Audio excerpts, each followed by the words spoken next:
कब्रिस्तान जाइए, रोज जाकर दुआ करिए, कौन मना कर रहा है? हफ्ते में एक दिन जाकर दुआ कीजिए, कौन मना कर रहा है? महीने में एक दिन जाइए और अपने बाप के लिए हाथ उठाकर नहीं, हाथ छोड़कर कब्र पर खड़े होकर कब्र के पास दुआ मांगी, कौन रोकता है? नहीं। लेकिन आप पूरे साल ना जाएं, सिर्फ पढ़ने के बाद कब्र पर जाकर दुआ मांगे और इसको मामूल बना लें, यह गलत है। आप किसी दिन को मुतय्यन करके दुआ करेंगे तो वही चीज बिदअत हो जाती है। हम तो अपने मुआशरे में और अपनी समाज में फैली हुई बुरी बिदअतों को भी छोड़ने के लिए तैयार नहीं हैं। हमारे बाप दादा जो करते आए हैं वही हम करेंगे, हमारे बाप दादा जो करते आए वही करेंगे। ये नए मुल्ला मौलवी जब से पैदा हो गए तब से ये नए नए मसले बताने लगे हैं। ये सूरत हाल आज हमारे दरमियान आ गई है। हम अपने बाप दादा की राइज करदा बिदअतों को हम खत्म नहीं कर पा रहे हैं। ईमान और इस्लाम के लिए हम अपनी जान क्या कुर्बान करेंगे, हम क्या छोड़ेंगे? हमारे बाप दादा जो करते चले आ रहे हैं वो हम करते रहेंगे। वही बात लौट फिर के आती रहती है कि मौलाना साहब कब्रिस्तान में दुआ करना कैसा है? किसी आदमी के मर जाने के बाद किसी मौलाना के साथ उसके घर पे जाकर भोज खाने के बाद दुआ करना उसकी मग़फ़िरत की, ये कैसा है? और आज तक हम उनको खत्म करने के लिए तैयार नहीं होते हैं। ये हमारी बेशर्मी का हाल है, ये हमारी बेशर्मी का हाल है। मेरे भाइयों, आज फिर एक बात को जहन में बिठा लो, दुआ करना गलत नहीं है। एक बात फिर जहन में रख लो, दुआ एक इबादत है और इबादत वैसे की जाएगी जैसे जनाब मोहम्मद रसूलुल्लाह ने बताई है। इबादत मोहल्ले के सरदार के तरीके पर नहीं की जाएगी, इबादत मौलवी जर्जीज के तरीके पर नहीं की जाएगी, इबादत मस्जिद के इमाम के तरीके पर नहीं की जाएगी। मस्जिद का इमाम कुरान और हदीस बता सकता है, लेकिन मौलवी के तरीके पर इबादत नहीं की जाएगी। इस बात को आप हमेशा जहन में रखिए। दुआ मुख्कुल इबादा, दुआ इबादत का मग़ज़ है। दुआ के लिए आपको कोई मना नहीं करता है। दुआ जहां अल्लाह के रसूल ने हाथ उठाकर की है आप करिए, कोई मना नहीं करता है। दुआ जहां हाथ उठाकर नहीं की है वहां आप हाथ उठाकर करेंगे तो वहां हम मना करेंगे, इसलिए कि हाथ उठाना साबित नहीं है। मसलन लैट्रीन में जाने की दुआ है, अब आप लैट्रीन में घुस के पढ़िए हाथ उठा के, अल्लाहुम्मा इन्नी औज़ु बिका मिनल खुब्स वल खबाइस। अब बैठिए, बैठिए, दुआ है, क्यों हाथ नहीं उठाया? मैं पूछना चाहता हूं उन लोगों से जो मस्जिद में मजबूर करते हैं इमाम को कि हाथ उठाओ और पब्लिक से कहते हैं हाथ उठाकर दुआ करो। अगर दुआ के लिए हाथ उठाना है तो लैट्रीन में जाने की दुआ है, बताओ क्यों नहीं हाथ उठाते हो? सब लैट्रीन में क्यों? अरे जब लैट्रीन में दुआ पढ़ सकते हो तो हाथ क्यों नहीं उठा सकते हो? जब लैट्रीन में अल्लाह का नाम ले सकते हो, अल्लाहुम्मा इन्नी औज़ु बिका, तो हाथ उठाने में क्या हर्ज है? क्यों नहीं उठाते हो? अब हमारी अकल कह रही है गंदी जगह पर हाथ कैसे उठाएं? अभी अकल ही तो कह रही है ना। तो मैं कह रहा हूं गंदी जगह पर फिर अल्लाह का नाम क्यों ले रहे हो? नहीं साहब, वो तो अल्लाह के नबी ने बताया है, तो अल्लाह के नबी ने बताया तो यहाँ अल्लाह के नबी ने हाथ नहीं उठाया तो हम हाथ नहीं उठाएंगे। अच्छा, खाना खाओ, क्या दुआ है? बिस्मिल्लाह या बिस्मिल्लाहि व अला बरकतिल्लाह, ये दुआ है खाना खाने की। अब आप खाना बैठो, जर्जी साहब खाना लग गया, बिस्मिल्लाह, अब हम खाएं,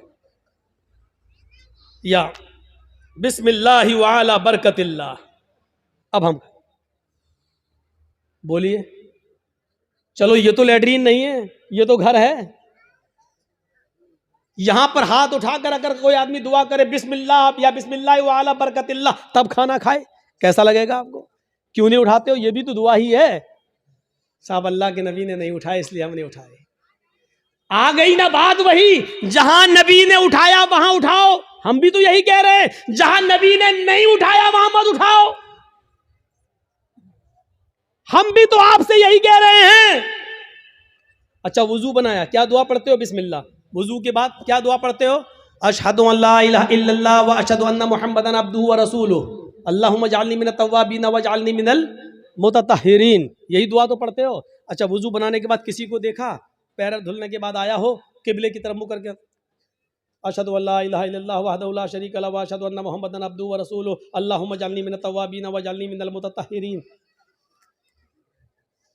मैं पूछना चाहता हूं क्यों नहीं पढ़ हाथ उठाते हो? यहां वुजू के बाद की दुआ है, हाथ उठाना साबित नहीं है।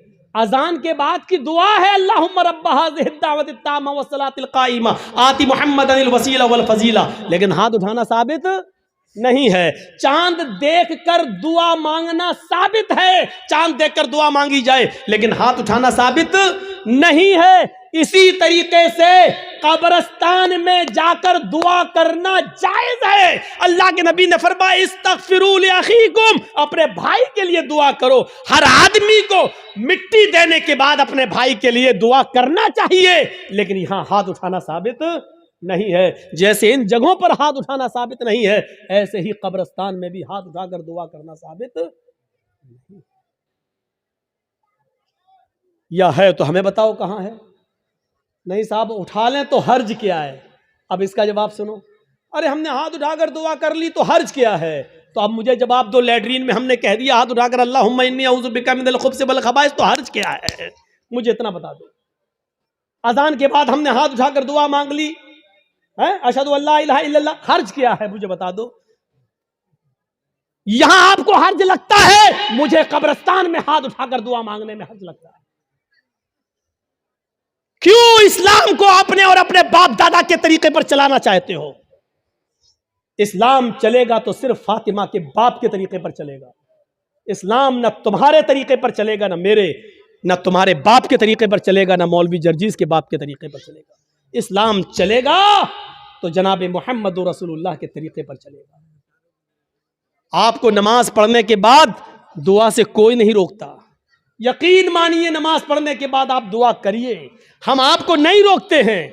अच्छा अमल है नमाज पढ़ना, और नमाज के बाद दुआ मांगना अच्छा अमल है। मांगिए, मांगिए, मना नहीं किया जा रहा है।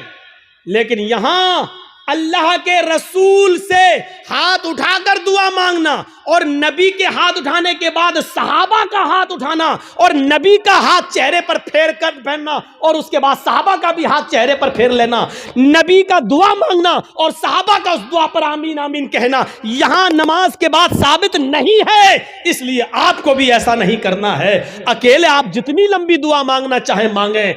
आपकी बेटी बड़ी है, शादी के रिश्ते आते टूट जाते हैं, नमाज के बाद दुआ मांगिए, अल्लाह मेरी बेटी को कोई दीनदार रिश्ता अता फरमा दे। आपकी रोजी रोटी में बरकत नहीं, अल्लाह मुझे मेरी रोजी रोटी में बरकत दे। आपको जितनी दुआ मांगना मांगो, ये 2 मिनट वाली दुआ को रस्म मत बनाओ मेरे भाई। इमाम साहब ने कहा अस्सलाम वालेकुम रहमतुल्लाह, अस्सलाम वालेकुम रहमतुल्लाह, अल्लाहुम्मा आमीन, आमीन, पीछे कर आमीन आमीन आमीन आमीन। अबे ये कौन सी दुआ है? और 2 मिनट में ला इलाहा इल्लल्लाह मुहम्मदुर रसूलुल्लाह। 2 मिनट में तेरी भी जरूरत पूरी हो गई, 2 मिनट में उसकी भी हो गई। वहां इमाम कह रहा अल्लाह मेरी रोजी रोटी में बरकत दे, आप कह रहे हैं आमीन। अरे फायदा तो इमाम का हो रहा, आपका क्या हो रहा है मुझे बताओ? वो इमाम तो अपनी दुआ कर रहा है, है?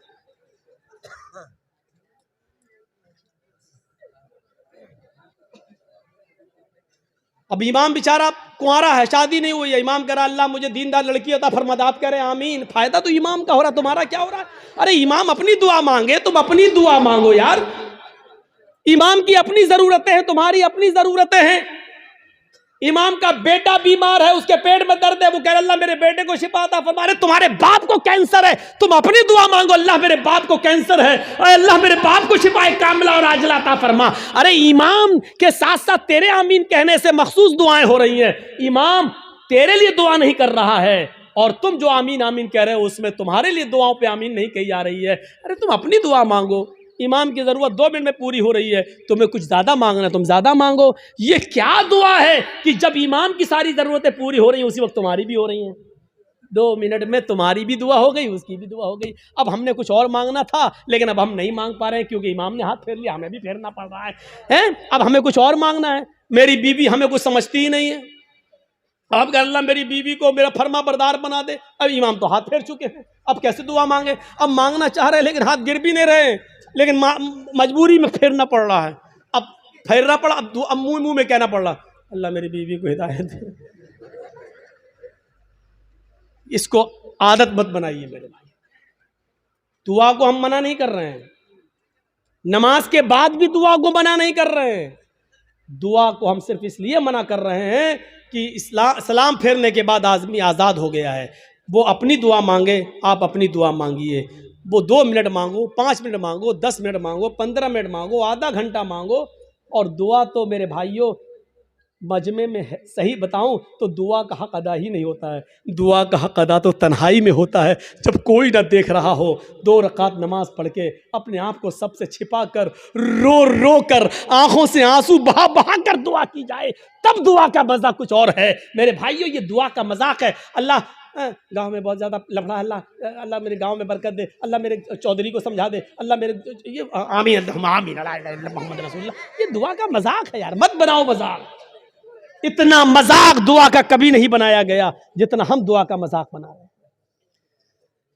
हाथ उठाकर भी मांग सकते हो, लेकिन अकेले तन्हा। कब्रिस्तान में दुआ मांगने का हुक्म है और हर शख्स को दुआ मांगना चाहिए, लेकिन वहां हाथ उठाना साबित नहीं है। वहां सिर्फ हुक्म यह इस्तगफिरू लिअखीकुम, अपने भाई के लिए दुआ करो, सिर्फ दुआ है। अगर हाथ उठाना होता तो अल्लाह के नबी कहते अपने भाई के लिए दोनों हाथ उठाकर दुआ करो। और यह आता कि अल्लाह के रसूल ने फला फला के दफनाने के बाद आपने दोनों हाथ उठाकर दुआ की है, आता हदीस में, लेकिन हदीस की किसी किताब में नहीं आया अल्लाह के रसूल ने किसी भी सहाबी को दफन करने के बाद अपने हाथों को उठाकर दुआ की हो, कहीं नहीं आता है। हाँ, ये आया कि अल्लाह के रसूल ने कब्र में सहाबी को दफन करने के बाद सहाबा से फरमाया इस्तगफिरू लिअखीकुम, अपने भाई के लिए दुआ करो। आप चाहते तो कह सकते थे मैं दुआ कर रहा हूं, आप लोग आमीन आमीन बोलो। अल्लाह जिसका इंतकाल हुआ उसके रूह को आला इल्लीन के अंदर जगह अता फरमा, अल्लाह उसके पसमानदगान को सब्र जमील अता फरमा। आप चाहते तो कब्रिस्तान में सब दुआ कर सकते थे, लेकिन आपने न की ऐसे और न लोगों ने आमीन कहा, बल्कि आपने सबको हुक्म दिया कि तुम अपने भाई के लिए दुआ करो। यानी तुम अपनी दुआ करो, हम अपनी दुआ कर रहे हैं। दुआ सब करें लेकिन अलग अलग करें, और हाथ उठाना यहां साबित नहीं है, इसलिए हाथ ना उठाया जाए। सीधी सी बात है। अब फिर हुक्म यह है कि आप किसी भी मैयत के लिए कभी भी किसी भी वक्त दुआ कर सकते हैं, लेकिन चंद लोगों को इकट्ठा करके मैयत के घर जाकर उसको सब्र की तलकीन करने के बाद, भोज वोज खाने के बाद या दुआ करने के बाद भोज खिलाया जाता है। मुझे नहीं मालूम आपके यहां क्या होता है। और वहां घर पे जाने के बाद फिर इमाम साहब दुआ करते हैं और उस घर के सब लोग आमीन आमीन कहते हैं। मेरे भाइयों, बिदात है, बिदात है, बिदात है। इस बुरी रस्म को बंद करिए, इस नौटंकी को बंद कीजिए। मैं इसको नौटंकी कहता हूं। इस नौटंकी को बंद कीजिए, दुआ आप कीजिए। अरे बीवी, अगर शौहर मर गया है तो बीवी शौहर के लिए दुआ करे, बाप मर गया तो बेटा शौहर अपने बाप के लिए दुआ करे। अरे सदका जारिया सबसे बेहतर यही है कि बेटा अपने बाप को अपनी दुआओं में याद रखे, कुछ दुआएं अपने लिए मांगे, फिर कहे अल्लाह मेरे वालिद को की कब्र को नूर से भर दे, अल्लाह मेरे वालिद की मग़फ़िरत फरमा, अल्लाह मेरे माँ बाप के गुनाह को की बख्शिश फरमा, अल्लाह उनकी लग़्ज़िशों को माफ़ फरमा दे, अल्लाह तो उनको जन्नतुल फिरदौस में जगह अता फरमा। ये है दुआ। बीवी शौहर के लिए दुआ करे, बेटा बाप के लिए करे, बाप बेटे के लिए करे, भाई बहन के लिए करे, बहन भाई के लिए करे। किसने मना किया है? आप जा रहे हैं कब्रिस्तान, जाइए, रोज जाकर दुआ करिए, कौन मना कर रहा है? हफ्ते में 1 दिन जाकर दुआ कीजिए, कौन मना कर रहा है? महीने में 1 दिन जाइए और अपने बाप के लिए हाथ उठाकर नहीं, हाथ छोड़कर कब्र पर खड़े होकर कब्र के पास दुआ मांगी, कौन रोकता है? नहीं। लेकिन आप पूरे साल ना जाएं, सिर्फ ईद के दिन ईद की नमाज पढ़ने के बाद कब्र पे जाकर दुआ मांगे और इसको मामूल बना लें, यह गलत है। आप किसी दिन को मुतय्यन करके दुआ करेंगे तो वही चीज बिदअत हो जाती है। आप आज मांग लीजिए, कल मांगिए, 2-4 दिन बाद मांग लीजिए, मुतय्यन मत करिए, रोज दुआ मांगिए कब्र पे जाके, कोई मना नहीं करता है। और कब्र पे जाके दुआ इसलिए मांगने जाइए आप कि वहां जाएंगे तो आपको अपनी मौत याद आएगी, वरना दुआ मांगने के लिए कब्र पे जाना जरूरी नहीं है। दुआ के लिए आप अपने घर से भी दुआ कर सकते हैं। मेरे भाइयों, मेरे बाप इटावा में हैं और मेरे पास फ़ोन आ जाए और वो बीमार, मैं इस जलसे में भी दुआ कर सकता हूँ, आपके डिस्ट्रिक्ट मालदा में रहकर क्या मेरे लिए दुआ करो। अब आपसे भी कह सकते हैं कि मेरे वालिद के लिए दुआ करो कि अल्लाह ताला में जर्जी साहब के वालिद को शिफाए कामला और आजला अता फरमाए। कोई बुराई की बात नहीं है। दुआ के लिए किसी के घर जाकर ही दुआ की जाए या कब्रिस्तान जाकर दुआ की जाए ये जरूरी नहीं है, लेकिन अगर आप जाएंगे तो आपको अपनी मौत भी याद आएगी कि एक दिन हमको भी इस जगह आना है, इसलिए आप अगर जाते हैं तो ठीक है। इसी तरीके से मेरे भाइयों याद रखिएगा, कोई भी काम हो अगर शरीयत की रोशनी में ठीक है तो करेगा। आइए जरा मुझे इस जज्बे की तरफ लेकर चलिए और बताइए ये कौन सा जज्बा था कि हजरत इब्राहीम अलैहिस्सलातु वस्सलाम को हुक्म होता है कि अपनी बीवी हाजरा को और छोटे बच्चे इस्माइल को बियाबान जंगल में छोड़कर चले आओ। इब्राहीम अलैहिस्सलाम अपनी बीवी हाजरा को और उस बच्चे को लेकर जा रहे हैं। उस वक्त तक बीवी को पता नहीं कि ये मुझे लेके कहां जा रहे हैं। मेरा शौहर है, जहां जा रहा है मैं भी जाऊंगी। मेरा शौहर है, मुझे उनके साथ चलना है। मेरे पति है, मुझे उनके साथ जाना है। चंद दिनों के सफर के बाद एक बियाबान जंगल आ जाता है। उस बियाबान जंगल के अंदर अपनी बीवी को छोड़ देते हैं, अपने बच्चे को छोड़ देते हैं। हाजरा को उसी जंगल में छोड़ दिया। इस्माइल जो अभी अपनी मां का दूध पीते हैं उसी जंगल के अंदर छोड़ दिया। थोड़ी देर बैठते हैं, सस्ताते हैं और फिर वहां से जाने लगते हैं। इस मंजर पर जरा गौर कीजिए मेरे साथियों, ये मंजर हमें कुछ और बताता है। उस बियाबान जंगल में छोड़ दिया। आज जिस जंगल को हम मीना के नाम से जानते हैं, मीना की वादी के नाम से जानते हैं, उस जंगल में छोड़ दिया है। आपको पहले उसकी एक कंडीशन बता दें, आप यहां से कलिया चक तक जाएंगे, जगह जगह पर आपको बिजली के पोल मिलेंगे, जगह जगह पर आपको बिजली के खंबे मिलेंगे, आप रोशनी पाएंगे और सीधे कलिया चक पहुंच जाएंगे। लेकिन उस जमाने में बिजली के खंबे नहीं लगे हैं, दिन में भी साएं साएं बीत रही है। इब्राहीम अलैहिस्सलाम ने, हाजरा ने उस जंगल में दाएं बाएं देखा, बड़े बड़े दरख्त तो लगे हैं लेकिन दरख्तों पर एक चिड़िया भी नजर नहीं आ रही है। चिड़िया कैसे नजर आएगी, क्योंकि दूर दूर तक पानी का पता नहीं है, पानी का नामो निशान नहीं है। चिड़िया भी ऐसे दरख्तों पर अपने नेस्ट, अपने घोंसले बनाती हैं जहां आसपास पानी हो, वो पानी पी सके और अपने बच्चों के लिए अपनी चोंच में पानी खींच कर लाकर अपने बच्चों को पिला सके। जब जंगल में दूर दूर तक पानी नहीं तो जंगल में एक भी चिड़िया, एक भी परिंदा भी नहीं दिखाई दे रहा है। सोचो, ऐसे बियाबान जंगल में हुक्म होता है कि यहीं अपनी बीवी को छोड़ दो। हजरत इब्राहिम थोड़ी देर बैठते हैं, फिर वहां से चलने लगते हैं। हाजरा ने देखा कि इब्राहिम जा रहे हैं, यहां तो कोई दुकान भी नहीं कि कोई सौदा लेने जा रहे हो, यहां तो दूर तक कोई सब्जी फरोश भी नहीं दिख रहा है कि जिससे सब्जी खरीदने जा रहे हो। जब उनको जाते हुए देखती हैं, अपने बच्चे को जमीन पर लिटाती है, जमीन पर, और पीछे पीछे चल के कहती हैं कहां जा रहे हो। इब्राहिम अलैहिस्सलाम ने इस जुमले का जवाब नहीं दिया, कहां जा रहे हो कुछ नहीं बोला, सीधे और आगे बढ़ते हैं। बीवी ने कहा, रे मैं पूछ रही हूं कहां जा रहे हो। इब्राहिम अलैहिस्सलाम ने अभी भी जवाब नहीं दिया। इब्राहिम अलैहिस्सलाम सीधे चले चले जा रहे हैं, पीछे मुड़कर देखने का नाम नहीं लेते। न बीवी को देख रहे हैं, न बच्चे को देख रहे हैं, चले चले जा रहे हैं। हाजरा ने अब पीछे से उनका दामन थामा, पीछे से उनका कुर्ता पकड़ा, पीछे से उनका दामन पकड़कर खींचा और खींच कर कहा, मैं कुछ पूछ रही हूं कि कहां जा रहे हो। हजरत इब्राहिम अलैहिस्सलाम ने ऐसे अपनी बीवी का हाथ पकड़ा, और उसको यूं पकड़ के झटक दिया और आगे बढ़ने लगे।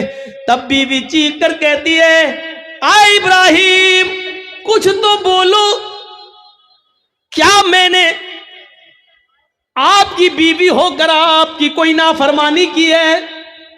हक के रिफाकत को अदा करने में मुझसे कोई गुस्ताखी हुई है? मियां बीवी के जो हुकूक होते हैं उसमें कोई हमसे कमी हुई है? खिदमत में कोई कमी हुई है? आपकी सेवा में कुछ कमी हुई है? मुझसे कोई लग़्ज़िश हुई है जो इस बियाबान जंगल में मुझे और इस बच्चे को अकेले छोड़ के जा रहे हो? इब्राहिम अलैहिस्सलाम की आंखों में आंसू आ गए, लेकिन आंसुओं को जमीन पर नहीं गिरने दिया। आंखें चढ़ा ली, नजरें आसमान पे डाली और आंखों से गिरने वाले आंसुओं को आंखों ही में पी गए। उसका एक कतरा भी जमीन पर नहीं गिरने दिया। फिर इसका भी जवाब नहीं दिया। आगे बढ़ते गए।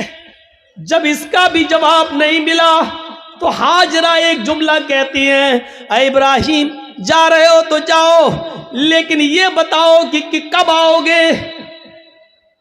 इब्राहिम अलैहिस्सलाम के पास इस बात का भी जवाब नहीं, कुछ नहीं बोल रहे हैं।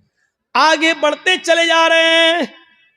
खुशी खुशी लाए, अच्छी बातें करते हुए लाए, बीवी से प्यार भरी बातें करते हुए लाए, लेकिन जब जंगल में छोड़ा तो ऐसे पीठ फेर ली जैसे ये मेरी बीवी ही ना हो। जो पूछ रही है उसका भी जवाब नहीं। बीवी के सवाल भी गलत नहीं है, सही कह रही है कि मुझे अकेले इस बच्चे को अकेले छोड़ के जा रहे हो, और वो भी इस बियाबान जंगल में, लेकिन जवाब नहीं है। आगे और बढ़ते हैं तो लास्ट में बीवी कहती है, हाजरा इब्राहिम जब तुम जवाब ही नहीं दे रहे हो, ये भी नहीं मालूम कि कब आओगे, शाम तक आओगे, कल आओगे, 2 दिन बाद आओगे, 1 हफ्ते के बाद आओगे, 1 महीने के बाद आओगे, 1 साल के बाद आओगे, या आओगे ही नहीं? किसी भी सवाल का जवाब जब तुम्हारे पास नहीं है तो मैं इसको क्या समझूं? इसका भी जवाब नहीं। कहती है, आ इब्राहिम मैं आपकी बीवी हूं, मैं आपकी अमानत हूं, पता नहीं आप कब आए, अपनी इस अमानत को किसके हवाले करके जा रहे हैं? ये तो बता दो। आप 10 साल के बाद आए, 20 साल के बाद आए, 1 साल के बाद आए, 2 साल के बाद आए, और अगर मैं जिंदा रहूं और मेरी इज्जत व आबरू न बच सके, जैसे एक बादशाह ने मेरी इज्जत व आबरू से खिलवाड़ करना चाहा, लेकिन अल्लाह की मदद की वजह से वो नहीं कर सका। वो अगरचे सारा थी, दूसरी बीवी थी, और उसके बदले में फिर उसने हमें भी दे दिया एक लौंडी की शक्ल में, जिसको आपने अपनी बीवी बना लिया। आए इब्राहिम मुझे ये बताओ कि अपनी इस अमानत को किसके सुपुर्द करके जा रहे हो? अगर मेरी इज्जत व आबरू महफूज न रही, मुझे किसके सुपुर्द करके जा रहे हो? बीवी जवाब कहती है, इला मन ततरुकुना, आ इब्राहिम आपने मुझे किसके हवाले किया है? हमें किसके जिम्मे सौंप के जा रहे हो? इस अमानत का जिम्मेदार कौन है? जब हाजरा ने यह कहा, कुरान के अल्फाज, इला मन ततरुकुना, आपने मुझे किसके सुपुर्द किया है, आपने मुझे किसके हवाले किया है? तब इब्राहिम अलैहिस्सलाम अब इसका जवाब देते हैं, लेकिन हाजरा की तरफ देख कर नहीं, बच्चे की तरफ देख कर नहीं। अगर पीछे घूमूंगा बीवी की शक्ल दिखेगी, मासूम बच्चे को देख लूंगा तो कहीं बीवी की और बच्चे की मोहब्बत मेरे दिल में ना आ जाए, और फिर मैं जिस काम के लिए अल्लाह के हुक्म से जा रहा हूं उस काम से कहीं मैं रुक ना जाऊं। ईमानी ताकत देखिए, ईमानी इस ताकत की वजह से वो बीवी को नहीं देख रहे हैं, बच्चे को नहीं देख रहे हैं। बीवी की मोहब्बत है, बच्चे की मोहब्बत है, लेकिन ईमान की ताकत देखिए। क्या कहते न बीवी को देखना गवारा, न बच्चे को देखना गवारा। और बीवी कह रही है कि मुझे किसके सुपुर्द करके जा रहे हो? इस जंगल में तो चिड़ियां भी नहीं है, हमें इस जंगल में रात होगी, खतरनाक जानवर भी तो आ सकते हैं, मेरा क्या होगा? मुझे बताओ, मुझे किसके सुपुर्द करके जा रहे हो? इब्राहिम अलैहिस्सलाम ने कदम आगे बढ़ाते बढ़ाते, चलते चलते जवाब दिया, इल्लल्लाह